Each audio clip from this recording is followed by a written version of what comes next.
Hello भाई, नमस्ते, प्रणाम। धर्मेंद्र दीवाना एंटरटेनमेंट आप लोग का स्वागत है। भोजपुरी के सबसे पहले खबर पाने के लिए धर्मेंद्र दीवाना एंटरटेनमेंट को सब्सक्राइब और शेयर करें। देखिए, बहुत दिन बाद वेव म्यूजिक पर गुड्डू रंगीला का गाना आया है, इस छिनरा बाबा। ठीक है, तो गाना सुनिए। होली का जो गाना होता है ना, भौजाई के ऊपर जो पतों के ऊपर बाबा का, जैसे लोग जो समझता है होली में जैसा चलन है, वही टाइप का जो गुड्डू रंगीला ये गाना गाए हैं। ठीक है, क्योंकि गुड्डू रंगीला ये डायमंड स्टार है। ठीक है, आप लोग का दुलारा प्यारा गायक है गुड्डू रंगीला।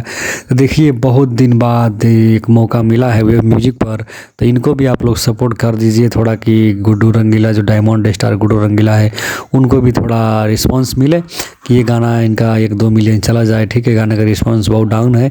आप लोग जाइए, अपना दुलार प्यार बना दीजिए। होली में ऐसे ही गाना चलता है, ये कोई ज़्यादा बात नहीं है, बड़ी बात नहीं है। थोड़ा मिला जुला के गाना बहुत बढ़िया है, हम सुने हैं, 2-3 बार सुन लिए हैं। आप लोग नहीं सुने हैं तो जाइए ज़रूर एक बार वेव म्यूजिक पर गाना सुन लीजिए, गुड्डू रंगीला का ये गाना। अपना दुलार प्यार बनाइए। ठीक है, पवन सिंह भी